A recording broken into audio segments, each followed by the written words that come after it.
Good evening and welcome to our 5th biennial Living Arts event. Thank you for joining us. My name is Melissa Nocera. And I'm John Barb. Marissa and I are members of Westchester Collaborative Theater, and we will be your hosts for tonight's show. The Living Art event is a collaborative effort between the Westchester Collaborative Theater and the Ossining Arts Council. For those of you experiencing the Living Art event for the first time, here's how it comes together. First, the OAC hosts an art exhibit and invites WCT playwrights to view and experience the artworks. Our playwrights then select a work of art that speaks to them, and each writes a play inspired by that piece. The plays then go through a series of our Playwright Lab workshops where the plays are read, critiqued, and revised. Finally, a curated number of those plays are selected for the Living Art event. John, as you know, I love this event and the collaboration of 2 art organizations with art inspiring art. Have you ever had a work of art speak to you? One time at the New York Metropolitan Art Museum, a beautiful work by Monet spoke to me. What did it say? Step back, you're standing too close. John, I don't think that was the painting. Tonight, ladies and gentlemen, we have an evening of art and plays that we hope will speak to you. We are pleased to present 19 works of art by Ossining Arts Council members and 7 live plays from the Westchester Collaborative Theater that were inspired by some of those works.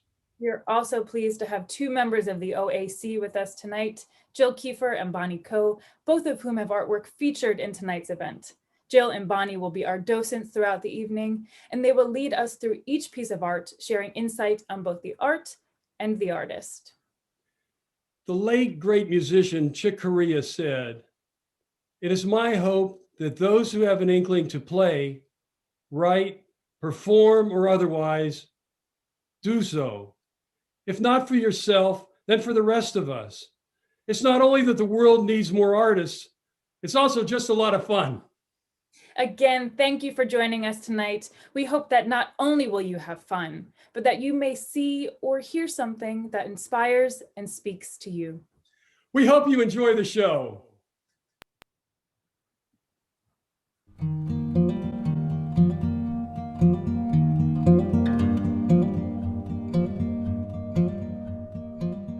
Good evening, everyone, and welcome. I'm Jill Kiefer from the Ossining Arts Council, and I'll be your docent for the first half of this wonderful program. Let's get started.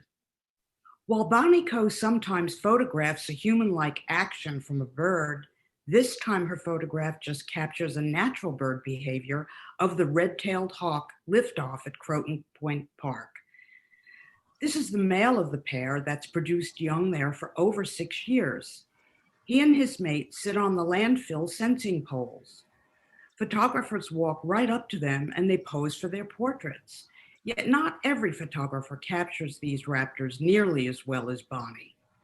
This piece, called A Pair of Pairs, is by Louise Belevich. It's an oil painting on canvas. Louise says it shows 2 pairs gently touching. One is upright and one is tipped backward. She painted it in an art class, and it basically has no hidden meaning. Pears were in season at the time. Louise is a business professional and has worked in various two-dimensional media. She's recently focused on life drawing and portraiture.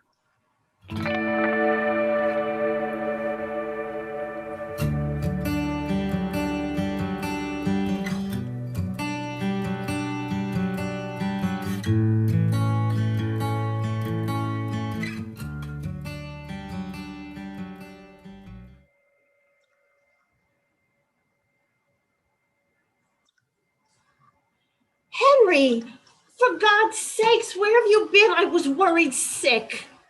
I would have called, but our new service doesn't work out here. It works. Sometimes. The light is perfect.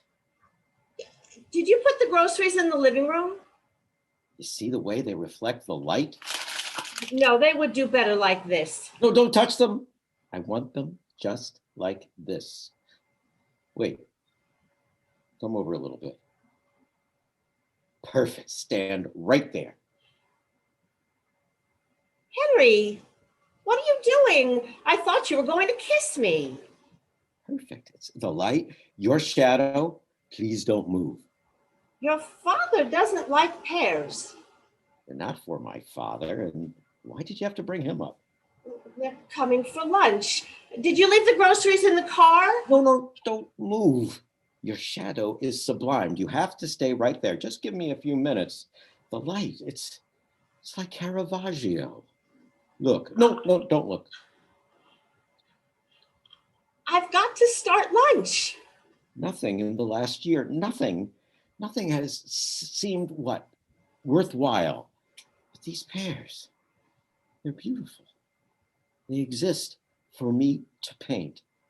Don't move. I have to capture this incredible light. They're pears, Henry. Take a picture. They're not just pears. And no picture could capture. This is art. I hope the chicken hasn't been in the car this whole time. Yes, better. When I saw these sitting there in the store, they made me feel hopeful. Your parents are coming for... Don't move. They're not in the car. Well, you didn't leave them sitting in the sun, did you? They're in the cart at the grocery store. They're what? Clara, please, the light, it's perfect. If you would indulge me just this once. Oh, just this once. All right. You had strawberries at the bottom of the list. They should have been at the top. Strawberries are right by the entrance. Walked right by them. I got the broccoli, I got the chicken, I got the heavy cream. I bought some cookies, and I'm pushing my cart over to the checkout and strawberries. I turn around, I wheel over to the fruit section, and there they were. They glowed. What the hell are you talking about? Look at them. It's the light of the universe. Hope personified. Well, personified. They were leaning just like this. Oh, no, not like this. Like, no, like, damn, I can't get them. Yeah, like this. They were in amongst all those other pears that were just pears. So now I have to go to the grocery Clara, store. please don't move. It was 5 items. 4, actually. Cookies were not on the list. Oh, why? I thought I could send you. I should have known better. Wait, could I have picked up the wrong pears? I'm not sure these are the ones I wanted. They don't glow, do they? No, these must be the ones. I picked them up in each hand and, oh dear. What? I didn't pay for them. Oh. These are stolen pears. Well, it's not really my fault. They could have stopped me, right? No, it is my fault. I stole them.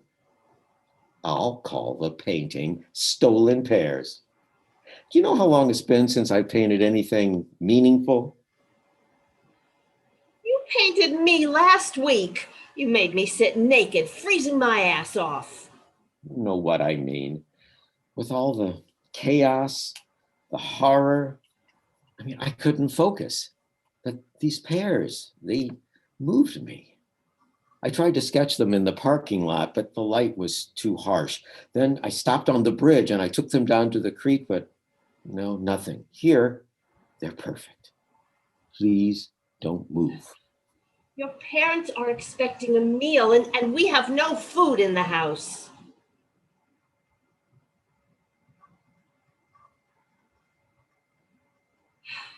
Would be fun.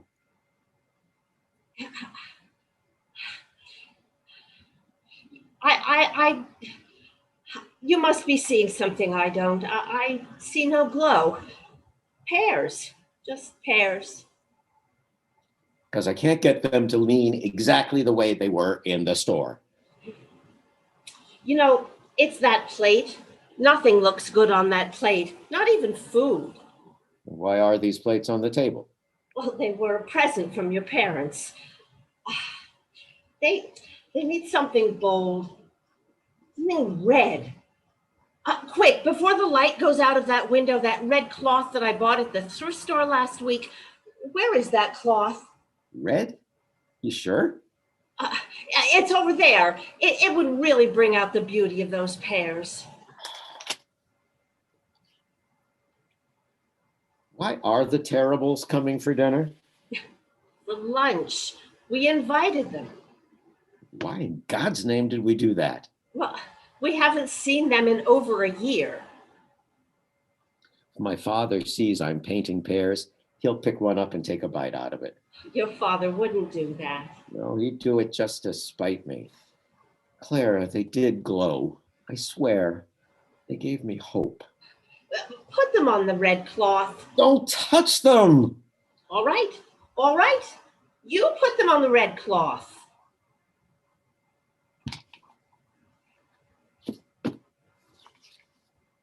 That's it. There. Now turn that one so that the stem is facing the living room. Good, good. And lean the other one closer to it, just a little. That's right. Right, good. That's it. Look at that. That's perfect. Do you see the way they catch the light? Yes. You're right. Of course I'm right. But you're the artist. So you finish your sketch and then you paint those pears, you rumply old man. I'm off to the grocery store. What would I do without you? I would hate to think. Wait, a kiss before you go?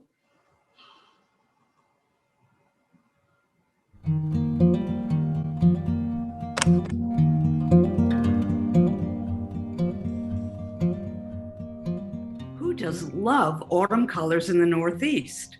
Sharon Linsker used watercolor on gesso to artfully depict fallen peony leaves at the Brooklyn Botanic Garden that caught her eye.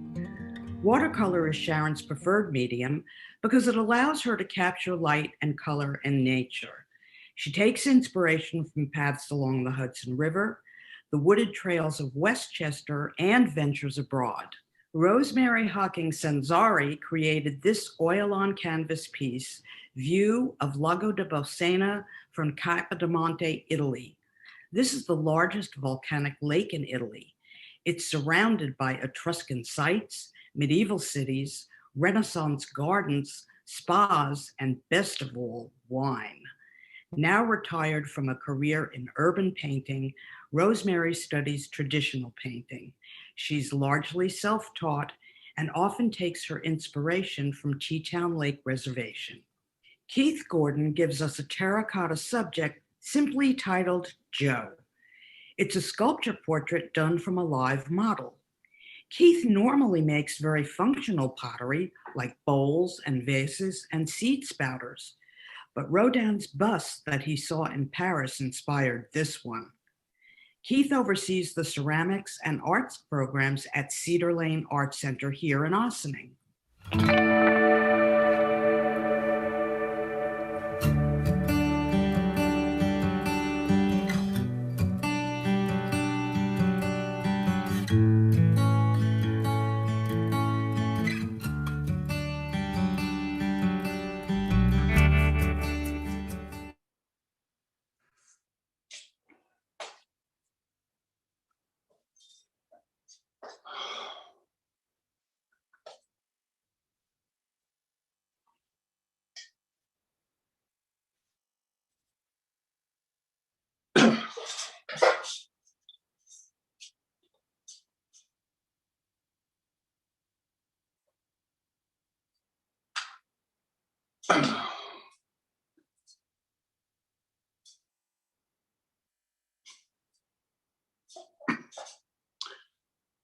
Hey, Dad, that was quite a turnout this morning, huh?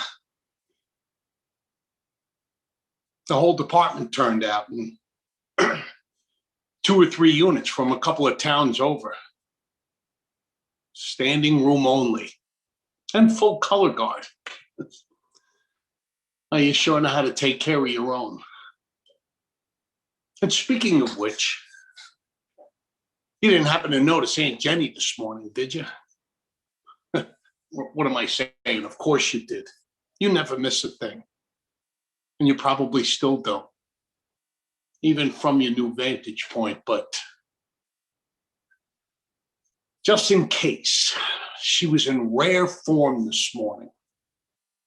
Of course, she's one of the first people there, standing right up in front, which is okay, but I mean, then she breaks the receiving line, walks straight past Mom, right over to me, and with that balled up Kleenex in the one hand and the purse in the other, and those big, sad, puffy red eyes, she says, "Joey, Junior, sweetheart, I gotta tell you something." Well, I'm looking around at all these people standing in line, waiting to shake our hands and hug us and tell us how sorry they are. And my brain is thinking, now, Aunt Jenny, you got to tell me something right now? Which at that point, she drops her purse right on your casket, smack dab in the middle, and she blows her nose so loud into that balled up Kleenex, it sounds like a flock of geese are flying overhead. And then she whispers, "Listen, kid, you gotta hear this." I'm not kidding, Dad. She sounds just like Humphrey Bogart from Casablanca.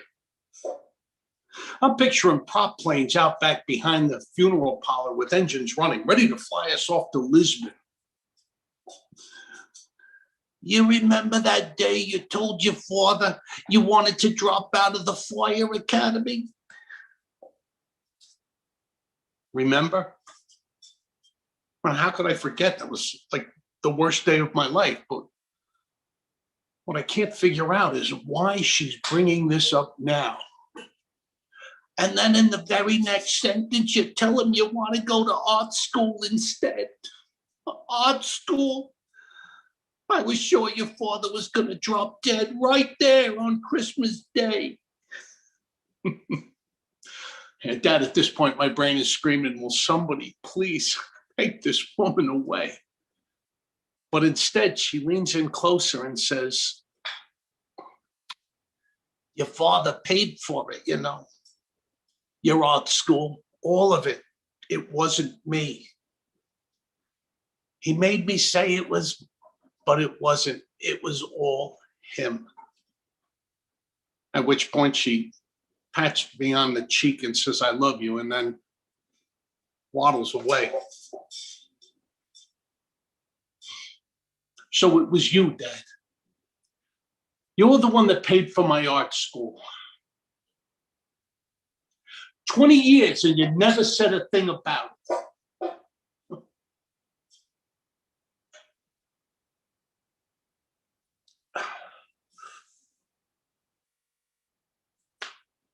And Dad, you remember that time when I was about 10 years old and you took me out into the backyard because you wanted to teach me how to hit a baseball? Well, I barely got my hands wrapped around that bat when Mom popped out the back door and said, "The boys just called. There's a fire on the south side." And that was pretty much the point where I knew that's how it was going to be between us, how it was always going to be. So I said, okay, Dad's not here, but if he were, what would he say? "Son, you're holding that bat like it's a broken stick covered in dog shit. Grip the damn thing, would you? And remember, if you ever see that ball coming straight at your face, don't be a dumbass. Duck That's pretty good, that, huh? Sounds just like you. Oh, close, but it needs some work. Oh, so what else do you gotta say, Dad? Is that mine? Is that the statue? The one the boys commissioned for the firehouse for my retirement? Yeah, when they said they were gonna honor me for my retirement, I thought they'd be taking me to dinner and a few beers, but a statue. I didn't see that coming. When Len retired, all he got was a set of golf balls, but 40 years, and most of those being the chief, I guess you get a statue. But a son, I can't help noticing that it's kind of small, and most of my good parts are missing. It's a particular type of sculpture, Dad. Oh, yeah, I know, son. There's a name for that type of mini statue, right? What do they call it? It's now don't tell me, Mr. Art School Smarty Pants. It's a boob. No, a bust. That's it. Yeah,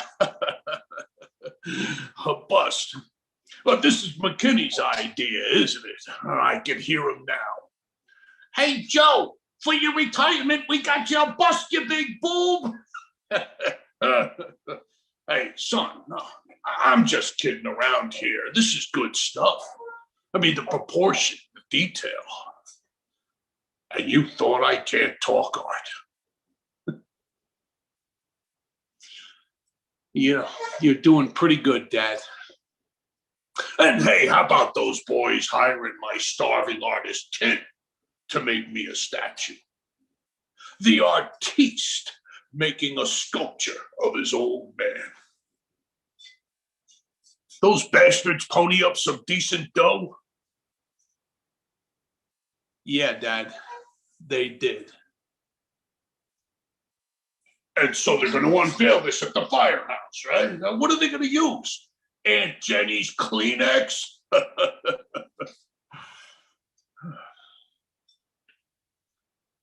Yeah, Dad, the statue the guys commissioned, the one for your retirement, that's over at the firehouse. I finished that one up last week before the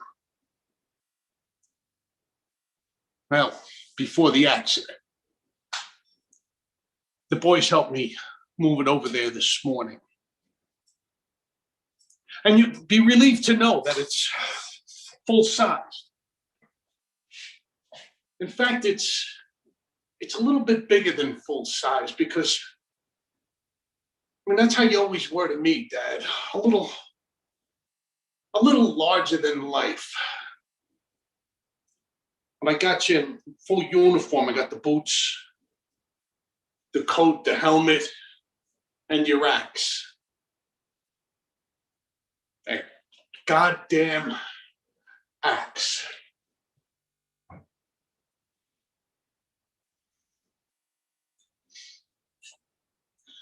I got you holding it like this, Dad.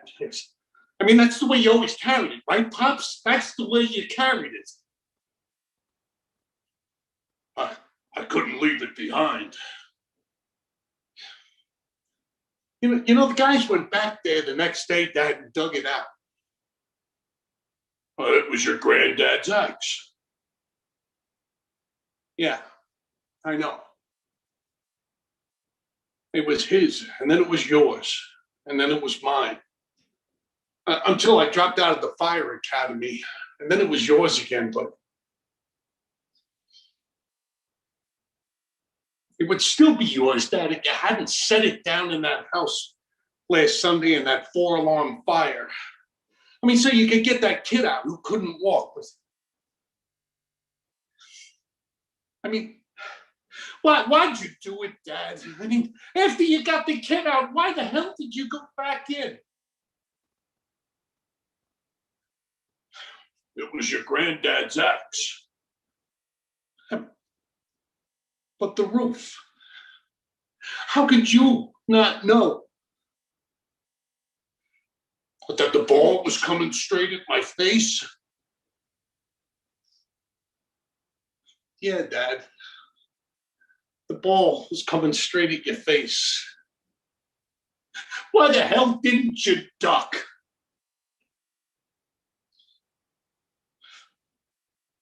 Because I was a dumbass.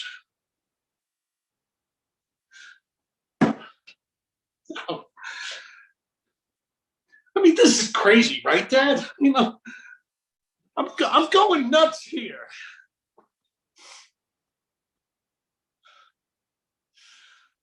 No, son.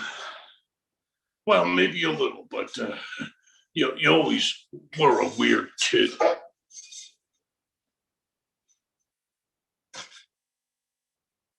Son, don't stay mad at me forever.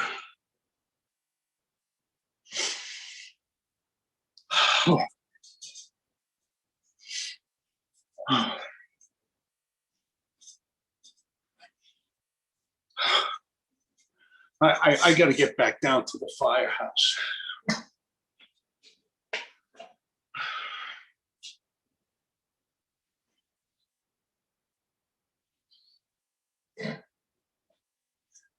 Hey, Dad. I'll see you there.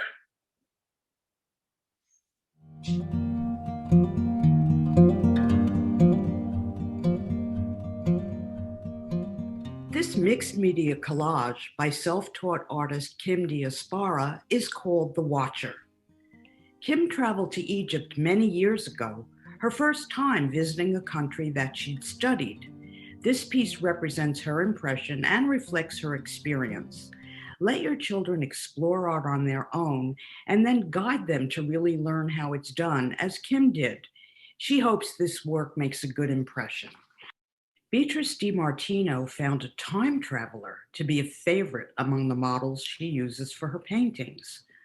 The model for this mixed media piece, Woman with a Hat, would always show up to Beatrice's classes in an interesting costume. Beatrice is an Ossining treasure. This is Wave, an acrylic by April Freeman Locke. She's guided in her painting during meditation. She was seeing the colors silvery blue, pale pink, and white. She wanted to create the power and movement of a large wave, so she used a palette knife to move the paint. Water has always been very important to April, as she grew up near the ocean on 2 different coasts. Her creative muse is the spiritual dimension of the human experience.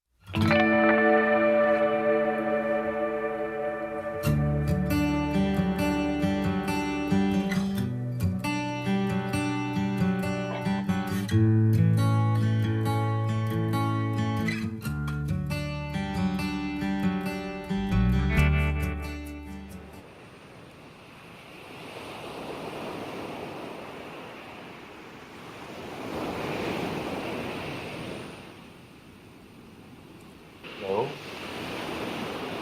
Well, We're here. and And it's beautiful. I'm cold. Tired. You woke me up. It is majestic. I'm freezing. Let's just get this over with. Listen. It's roaring like a lion. No, Dad, it's roaring like the ocean. Because it is the ocean. It doesn't sound anything like a lion. Oh no?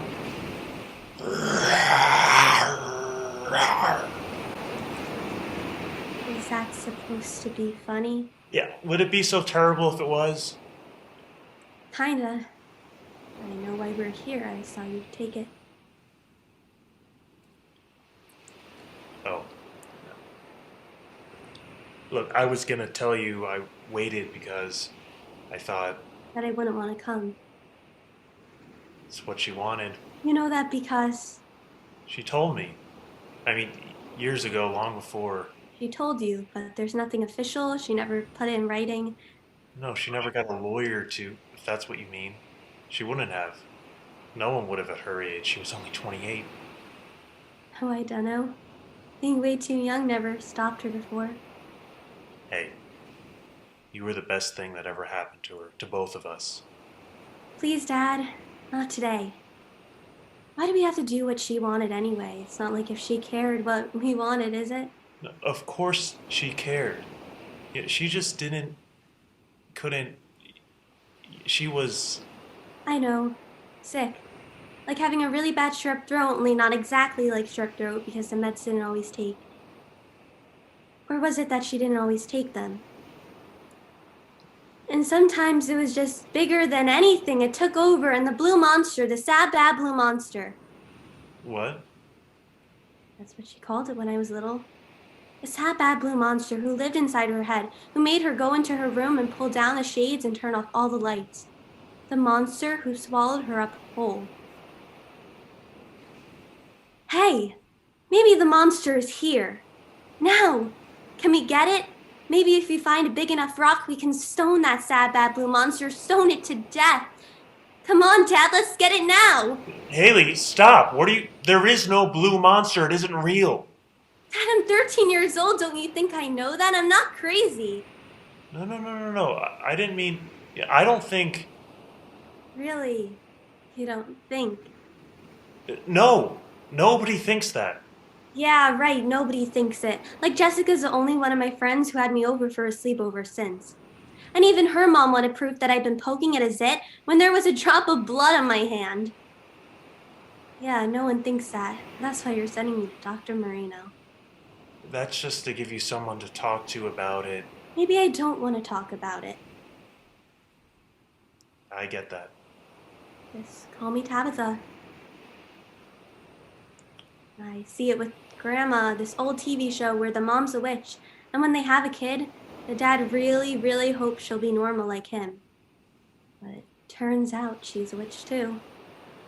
After the mom, the dad couldn't save her. Haley. Sometimes I wish I'd been adopted like Carly Goldblatt. All the good stuff, none of the bad genes. You don't have, and your mother didn't have bad genes. And she wasn't sad all the time. Sometimes she had such joy. Did she? Really? She loved Ferris wheels. She'd take you on them and hold you tight, and when it reached the top, she'd cry out, "Touch the sky, Haley, go on, touch the sky." She'd reach way up and out, and you did too. I asked her once what was so great about the sky. She said, because it's home. Every birthday, she brought you a big bouquet of balloons in all colors: red, yellow, green, purple, blue. We'd go outside and we'd let go of them one by one, and we'd watch them float up to the sky, and we'd call out a year for each. 1, 2, 3, 4. And one time I cried and I said, no, I don't want to let them go. So we tied the whole bunch down in my room and I saw them twirl around until I fell asleep. The next morning, she looked sad. I said she could let them go, but she said it was too late for them to go home. So they just shriveled and died, and she went to her room. And you know what? Last week they told us in science class that now they know that when the balloons go up into the sky, it's bad for the birds. So all that time we were hurting birds. Oh, she didn't know that. Your mother took spiders outside. She opened windows to shoo out flies. She loved birds. She would never harm any living creature. Maybe she didn't mean to, but she did hurt lots of living things. Dad, I know you're mad at her too. You're just as mad as me. It's not that simple with me, Haley. Why not? You didn't leave her. You said she left both of us. It's not your problem. It was grown-up stuff with us, and you've got enough to worry about than to... Dad, I've had to be the adult in the room since I was 7. What do you mean?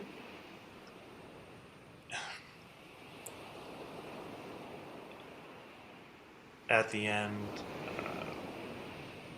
we were fighting. Wait.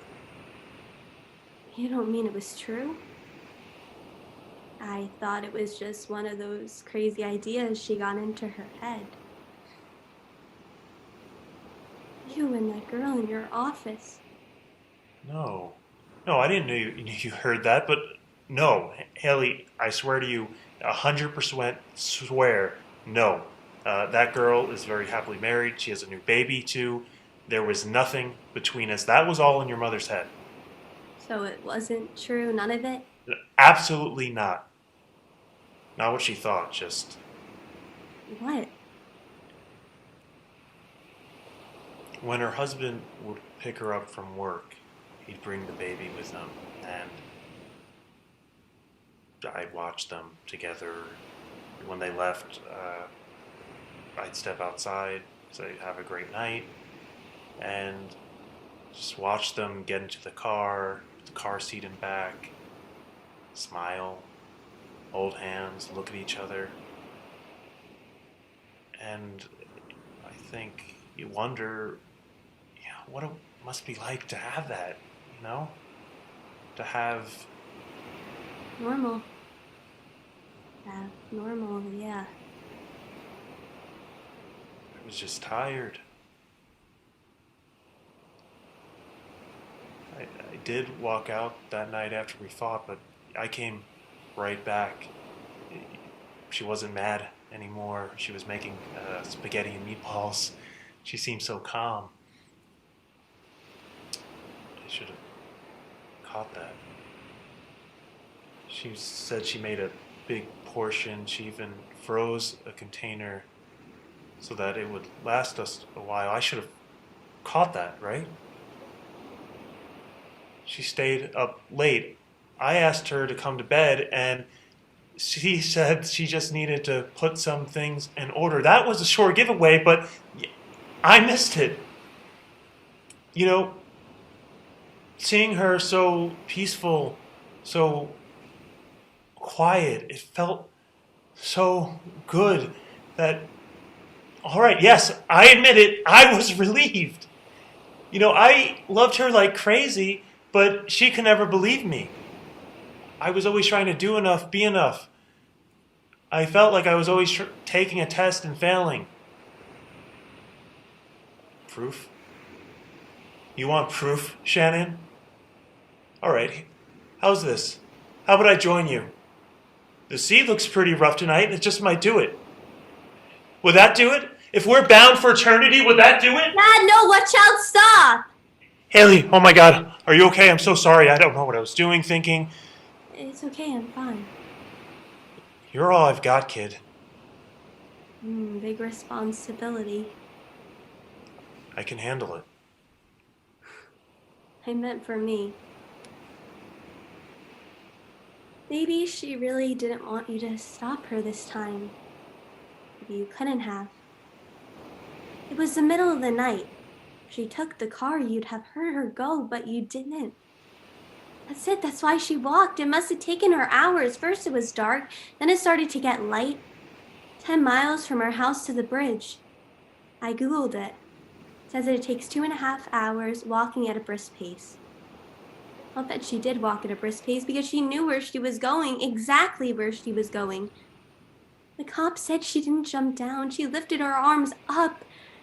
Way, way up. He said she jumped up. She looked like she was about to fly home.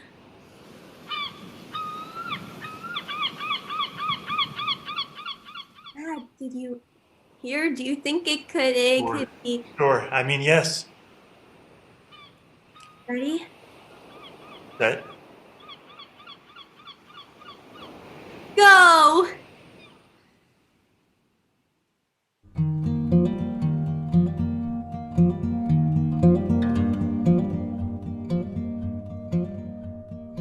Good evening. My name is Bonnie Coe. So glad you could join us. Hope you are enjoying this evening of art and theater. I will be your docent for this second half. Our next work of art is by Barbara Levine.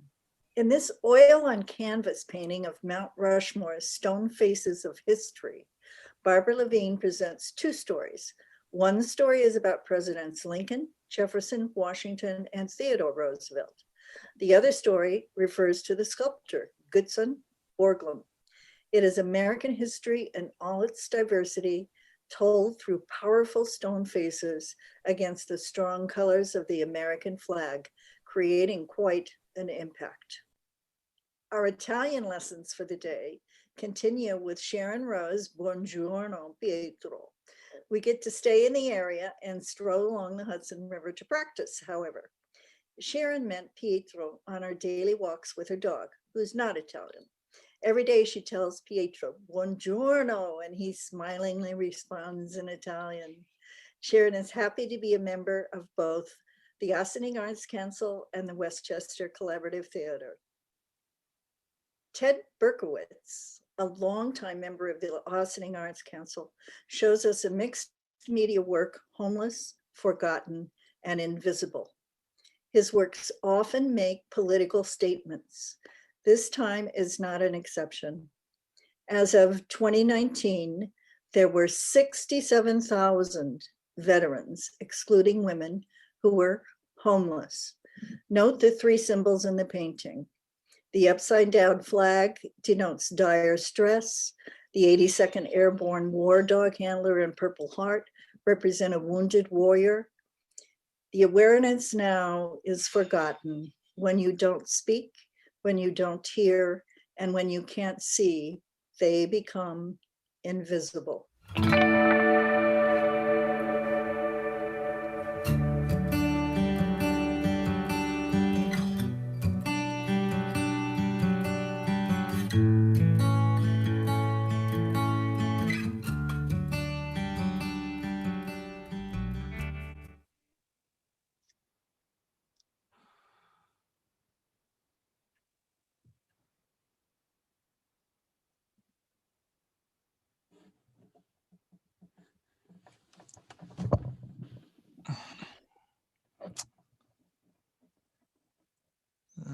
May as well keep the place clean. Cleanliness and godliness and all that. I'm not fond of this room. You should know that. Don't be so sensitive. Well, it's not all bad. Here, hold on, check this out. Is that cool or what? Just like that, more room. More wonderful empty space for me to play. Play? No. Watch. Yes. Watch from. Plenty of time locked away. Watch. Oh, watch this. I'm at a beach. A deep forest.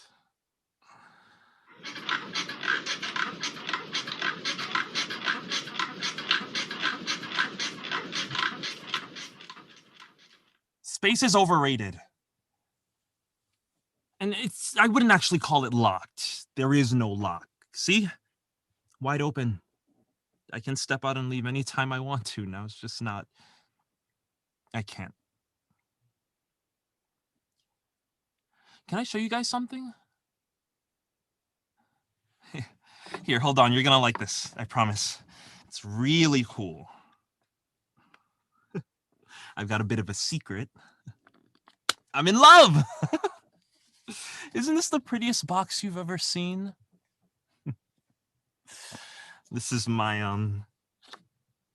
well, it's actually hers. You know, I gave it to her.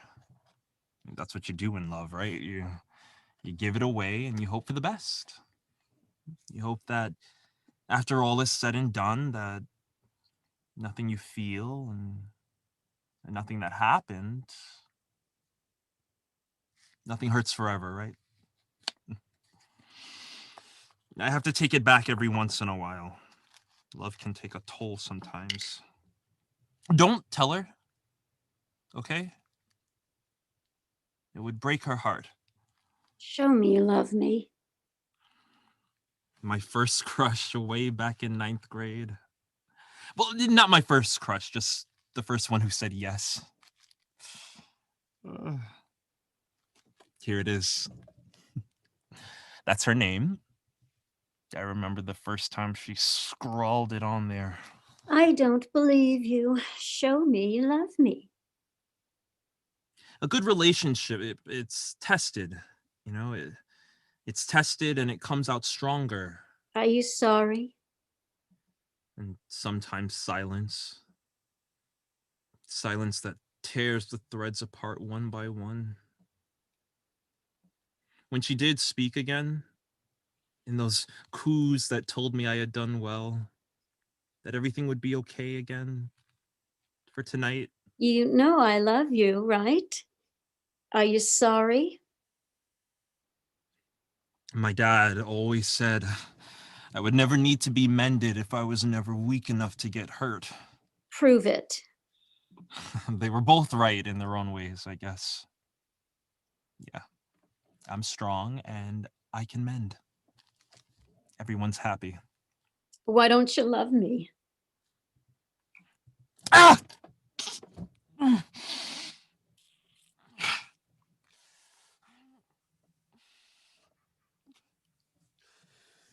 Don't cry, don't cry. Don't you fucking cry, boy, if I see one fucking tear. Why are you crying now? No, I'm sorry. No. Boys, they don't cry, and not like the song. It's not.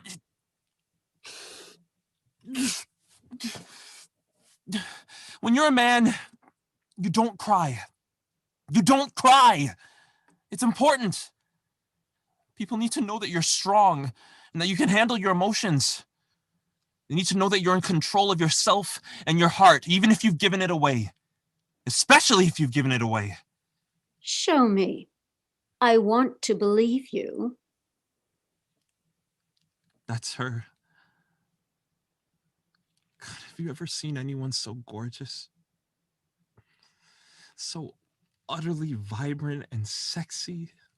So in control. She's insatiable. And when you're a man, you gotta live up to a girl like that. You're a king, an animal, God parting the great pink sea and leading her through 40 nights of pleasure in unknown tongues. You are unstoppable. You're everything she should ever need. And her touch should make you shiver. Her fingers probing, scratching, scraping, tickling, landing where they want, when they want it. You should live for it. You should be there in the moment, feeling all of it, there. You should. You do. Why don't you love me? It's so nice and quiet in here. And when you're in love, sometimes you need the peace and quiet.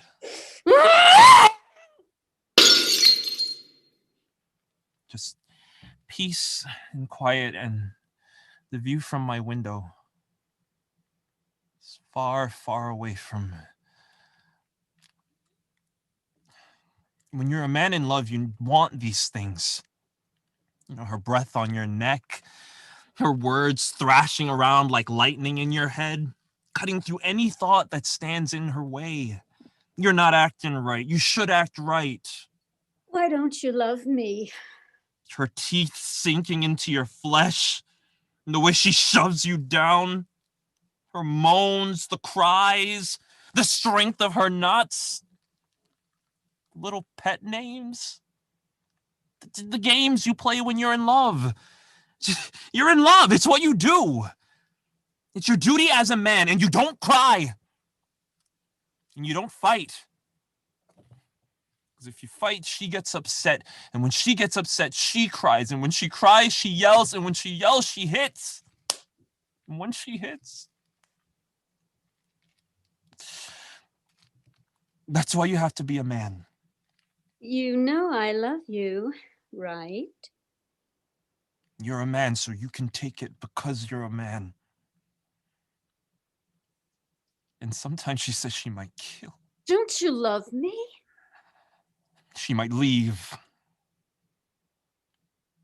But that's just a game she plays, because She loves you, and she's trying to get you to understand that you're not acting right.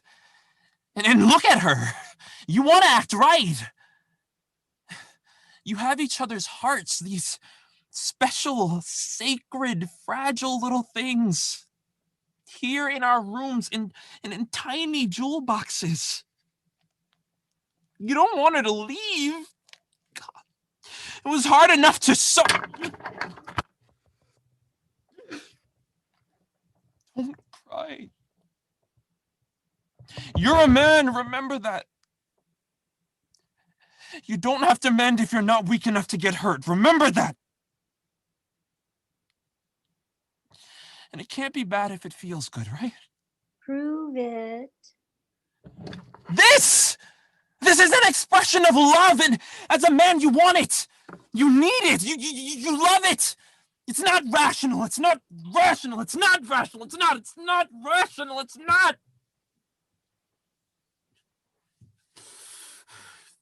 It's just another view from my room.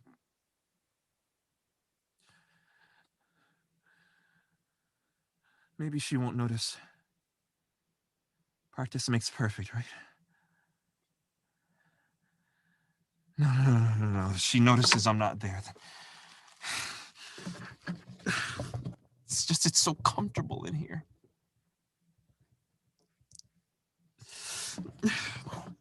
Soon enough, I'm not going to be there at all, and it's not such a bad room, is it?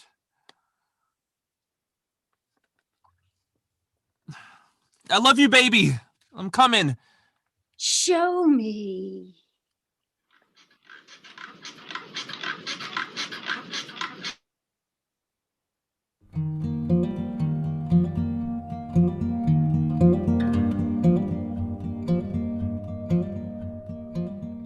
Since Tom Wells is a retired nurse, we are happy to have him around if needed, even if he doesn't give some of his pieces a title.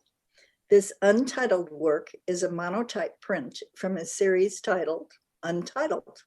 Tom is a proficient artist in many types of media. Lately, he is exploring the print medium. This work is a block cutting to spate inked designs, which is simply making a tattoo on wood. In this archival pigment print, Helen Arbor Young shares a memoir of a magnolia with us. She was visiting a mansion on the Hudson River in Dutchess County when she found herself surrounded by these petals. The petals seem to suggest a story. Helen is a nostalgic photographer and nature lover. This piece was exhibited in the Nor'easter Show at the New Britain Museum of American Art in Connecticut. Have you ever thought about painting with enamels on linen? Jill Kiefer did to create such a bewilderness. Our past OAC president, teaching artist, and art historian wanted to make a tribute to untamed, mysterious nature. She used earth colors to complement natural linen. She also used enamel to make the subject stand out and grow on the fabric. The dragonfly symbolizes transformation, adaptability, and self-realization.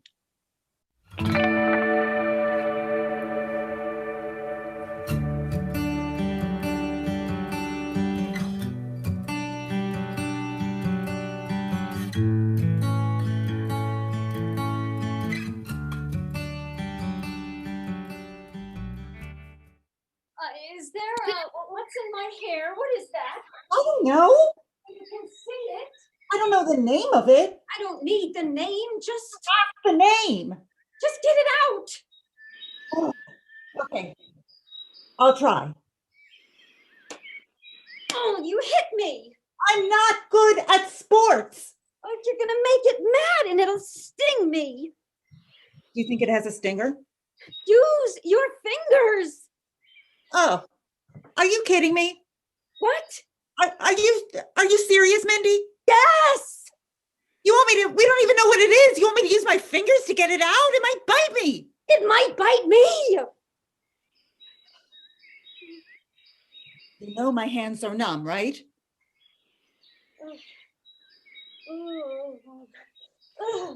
You are totally no help in the woods. You didn't have to throw it at me. I didn't. If I had thrown it at you, it would have been like this. Oh, real nice, Mindy. Real mature. Who's the older sister? I told you to wear gloves.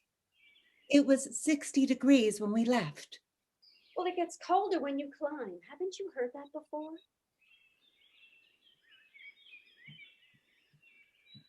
This is not any fun at all. Did you think it was going to be? I don't know. I guess I hoped it might be. Why would you think this would be fun? We don't hike. We've never. When we were kids, we did. No, we didn't. With Mom and Dad, we went swimming in that lake and roasted marshmallows. That was camping at a campground with like arcade games and a beach. Really? Yes, really. We stayed in a cabin. We didn't hike. I thought. Oh. Oh, Anne. Did you want to hike with me because, like, it would be a nice bonding thing after Mom's service? Kind of, I don't know, the silver lining to her dying. That sounds awful how you're saying it, Mindy. And you're not a therapist. I didn't. Because there's no silver lining when someone dies. I know. Actually, I don't know that. Sometimes there is. At least, I don't know, a bronze lining? She was really bad, Mindy. Those last few months, you weren't there, but I was, and it was. I didn't think she was gonna die this soon, Anne. How could I know? And I couldn't just move back and live at home indefinitely like you. I wasn't saying that. You were already so close, and you were waiting tables. Right. Waiting tables is easy to put on hold. I don't mean it like that. You're better at taking care of people. You had your career. It's not just a career, Anne. When you get a chance to clerk for a Supreme Court justice. Mom was proud of you. We all were. It's a once in a lifetime opportunity, I know. It's nonstop. And there is so much. I'm not talking about you, Mindy. I'm talking about Mom. Okay. She was really suffering. And please sit down, Mindy, please. No. There's a perfect log over there. You think your hands are cold now? Wait until you stop walking. There's not even moss on it. Keep moving.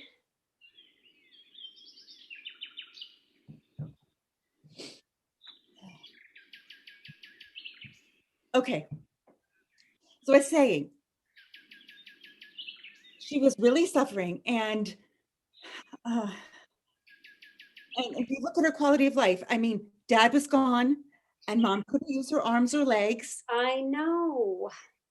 And she couldn't talk, and she gagged every time she tried to swallow food. And it was blended up. I blended up a cheeseburger for her once. Oh. Do you know what it's like to make a shake out of a cheeseburger? Now, why would I know how to do that? It sounds awful, Anne. Well, she wanted one, so I figured it out. And, you know, she couldn't go to the bathroom by herself. I don't want to, Anne. You don't need to tell me all these details. Okay. You should walk faster if we aren't down the hill by the time the sun goes down. Okay.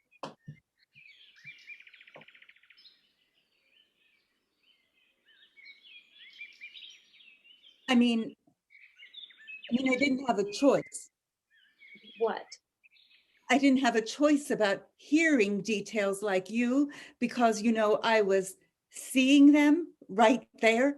I said I'm sorry. No, you didn't.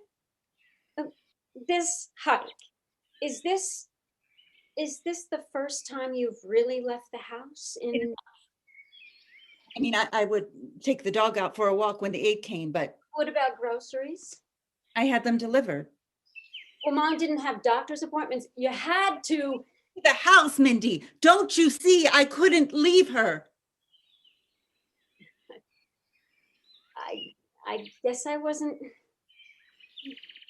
Must have felt so alone. Even if I did leave the house, people still would have acted weird around me. People get strange when someone's dying. They don't know how to be normal. It was different with Dad because it was just suddenly he was dead and then we were all together and there was so much support. There was no dying. But with Mom, there were so many chances for people to be weird. Was I weird too? You were definitely weird, Mindy. That's what I'm saying. You're still weird about it. I am really sorry, Anne.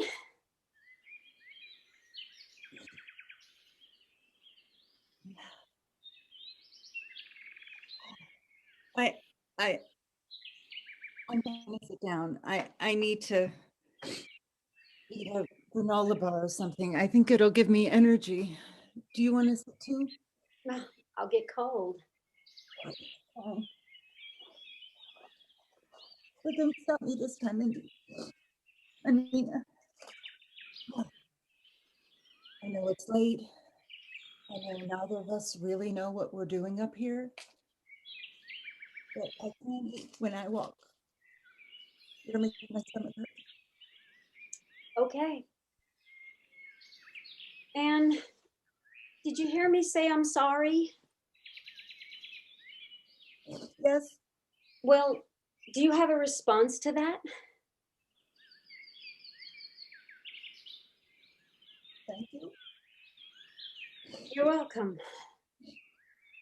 And when we were kids, no matter what I did, like when I broke that Minnie Mouse piggy bank you got from Disney World, you said you'd cry for the rest of your life.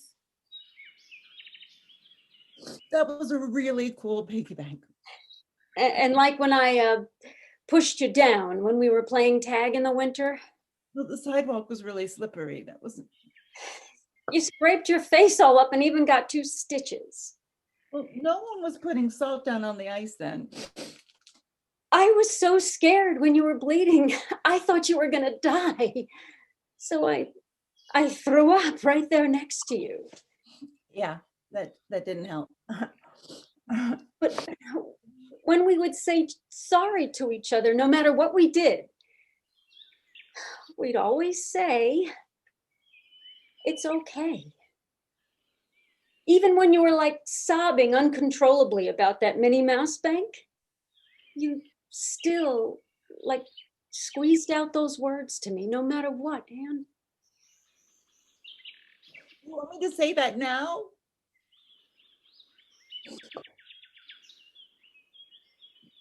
Look, Mindy, I forgive you. I'll always forgive you because you're my sister. But it's not okay, you know? I know. Do you want to come back to DC with me? Why? I don't know. Because I live there. So you don't have to be alone all the time. I don't know. The dog's still here. He's too old to travel. Well, maybe you and the dog can think about it. Okay.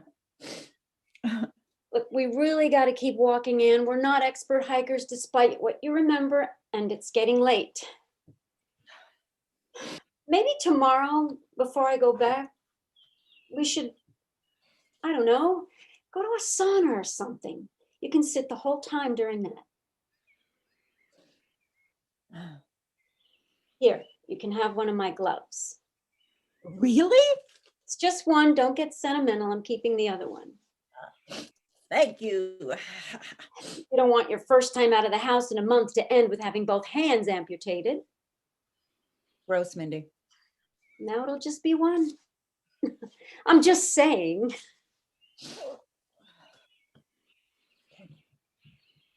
All right. Okay. I'll try to make the hike more fun. You don't have to. Why don't we, well, that time we went camping, we played 20 questions in the cabin every night. We did? I forgot about that. Do you want to play it now? Okay. Okay. All right. I'm going to do dragonfly. That was the bug that was on you, I think. Well, now you told me, so you can't. Let's go to the sauna tomorrow. How does your stomach feel? It feels fine. It doesn't hurt at all. Good.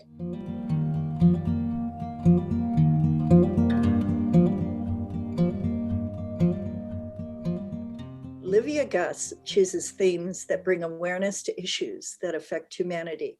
In this oil painting, Berry Pickers, an Inuit mother and child wait each spring to cross the ice to find berries on island shores.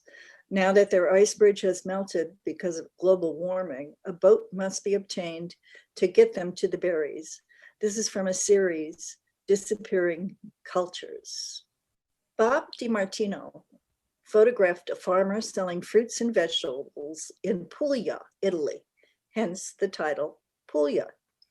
This farmer handpicks produce from the local fields. He then offers them for sale to the townspeople who stop by to shop, but mostly to chat about the news of every day. This watercolor by Phyllis Kirigin is titled Twilight and shows Twilight in Poughkeepsie.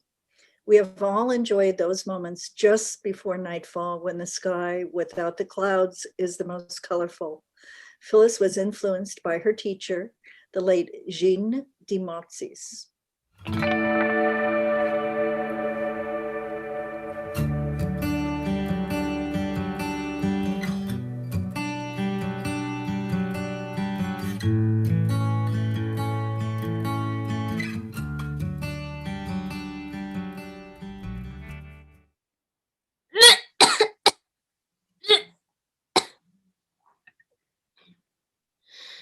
Casey, was that you? Are you okay? Yeah, I just threw up in the bushes. Beach Jake's Persian rug, though. You're at Jake's? Yeah, but it felt like I was gonna puke, so I got out of there. It's eerie around here. I feel like I'm Luke Skywalker in outer space. The fog's dimming the streetlights, and I could just make something out of it. It could be a rocket ship. Yeah, but no homeless weirdos lurking around, no Darth Vader. Shit. I need a breath mint in a bad way. You got one? Nope. I blame everything on my mom. Nobody understands how allergic we are to each other. Like, we break out in hives if we're in the same room. Different as night and day. I'm probably more like my father, but she won't even talk about him. She hates everything about me, including my stud. You'd think she'd appreciate that I didn't pierce my eyebrow or my lip. With my mouth closed, nobody can even tell. I've seen you twist your tongue and flick it up and down. More fun than chewing gum. It drives her crazy. Nothing I do makes her happy. Take that tattoo on my back. I mean, if you're gonna do it, you might as well really do it, you know? I cannot believe you got a rose that covers your entire back. Your mom should be happy you didn't get a skeleton or a cockroach like Brian has. I think it's awesome. Maybe I should have added the word mom. Anyways, I'm through with trying to please her. I hate her guts. After what she did to me, sick. I can't even think about it without getting all goosebumps. Maybe you should think about it. I heard if you store things up, the bad thing can eat you alive. It's better to let the bad thing out, like squeezing pus out of a pimple. Well, maybe I should tell you. Then it could clear up. Except for the scar, it's guaranteed to be there my whole entire life. Because I'm never gonna forget. Not ever. What happened? Today in the study hall, I got this raging headache. I finally staggered up to Miss Fartface. She actually believed me for once. Actually let me go home. That's amazing. I was hoping my mom would be there. She sometimes gets off early. When I'm sick, she feels my forehead with her cool hand. to check if I have a fever, and she gives me my warm apple juice in my special mug. As soon as I got home, I saw her car in the driveway, so I banged the door and rang the bell. No answer? I finally found my key, but I couldn't get it to work. I went around the low window in the back that's easy to get into. I saw her frantically pulling on her jeans. And right there in her bed, I could hardly believe my eyes, was icky Mr. Irwin from the bank, kinky gray hair all over his chest like an old grizzly. He jumped up and he was totally naked. Gross! Fucking asshole! Fucking whore! In broad daylight in our house! Did they see you? Shit. I left so fast, they didn't even have a clue it was me. I went over to Jake's. He was at home, supposedly sick. His parents are away. Don't you think Jake's cool? Not really. He has those intense brown eyes that you can't look away. Also, he's smart. He's not smart. Well, maybe not in school, but he can explain things. Did you tell him what happened? Minus a few gory details, he understood everything I was going through. He even put his arms around my shoulders, sort of like a big brother, which I'm glad he's not, because he's so hot. Be careful, Casey. Why? Don't you think he's hot?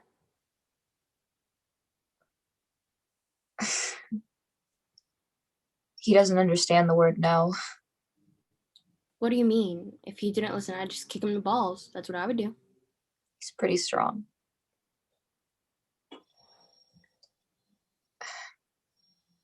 I have a bruise on my wrist.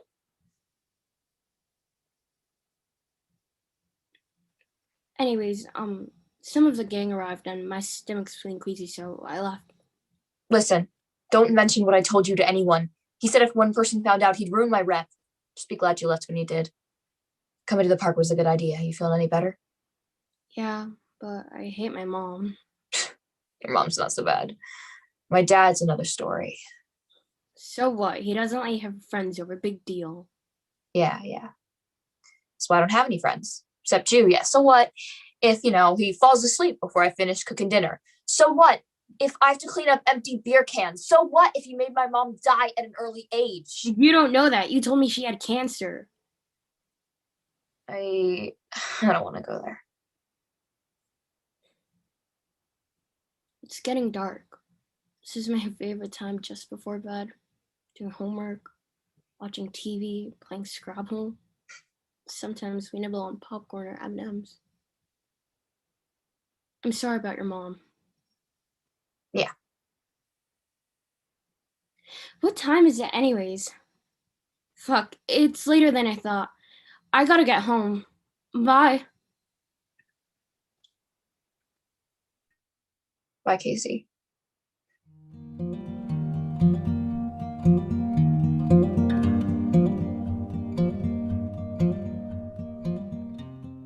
The Ossining Farmers Market 2019 is the title of this acrylic on canvas by Renee Kilbride Edelman. The Ossining Arts Council partnered with the Down to Earth Farmers Market to create a calendar. Renee was thrilled to have this painting chosen for the month of May. It ended up also being the cover for the calendar. And last, we have My Peeps.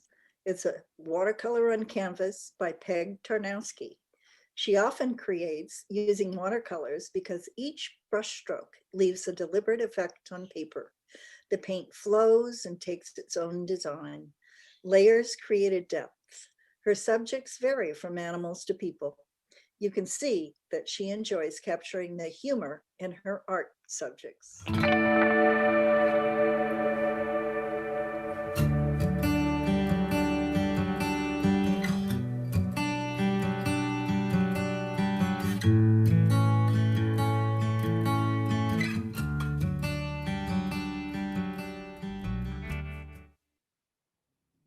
Mr. Foster will be joining you shortly.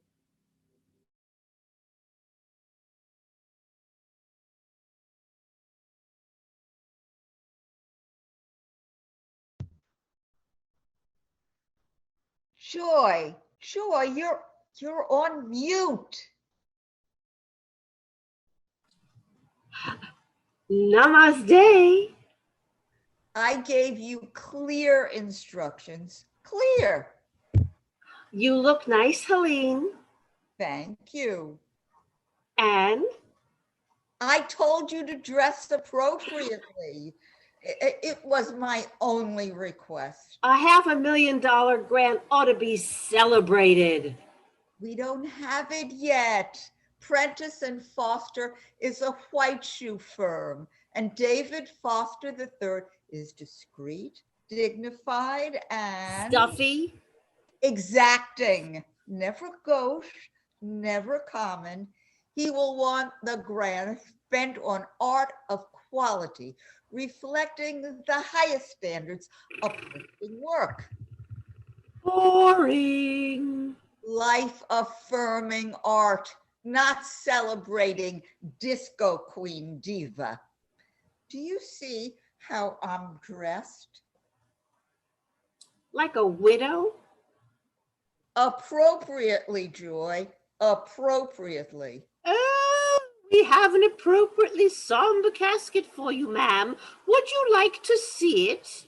Don't be silly. Ooh, but we can paint the brass fittings black if they're too flashy. You want us to lose the grant? I want to laugh. I want to dance. I want to sing. Mr. Foster won't like it. He's serious, especially about money. He sounds like a real jerk. He might hear you. Wow, what is he, some Zoom skulker? He's not even here yet. Fine, you have time to change. Oh, so do you. There's always hope. Do you own a red scarf or a scarf with any color in it at all? Perhaps you should skip this call. Why, did miss all the fun? I really have to see this David Foster III for myself. No, look, Joy, your antics. Antics? Sage cleaning the studio, your pet squirrel, the anatomically correct cookies. Oh, you ate all of those. So no one would see them. Did you like the raisins? I thought about substituting chocolate chips. Do you think that would have been better? We have too much at stake here. I'm sorry, Joy. I have to ask you to leave. But I have to witness his donation. I can handle it myself. Sorry, I have statutory obligations. I'm your proxy. Shoot. As secretary, I am required to witness all major donations, unless, of course, Mr. Foster's giving us cash. Is he giving us cash? No. Then you can't get rid of me. One request, friend to friend. Friend? Yes, certainly. Oh, what do you want? Can you just take the boa off, please? Sure, for a friend.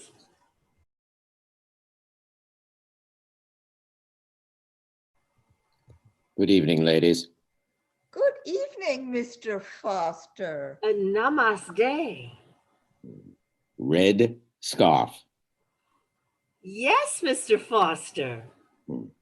Excellent choice. Mumbo. Thanks. Now everybody dance. Thank you, everyone. A big thank you to our director, Chris Arena. Our producers, Alan Lutwin and Mel Nocera. Our production team, Julia Laverne, Loud and Flower, Carol Mark, Gisela O'Brien, Genevieve Tyler, and Greg Perry. And to our docents, Bonnie Coe, Jill Kiefer, to all of our wonderful actors and artists, Westchester Collaborative Theater and the Ossining Arts Council. And to our audience, thank you for tuning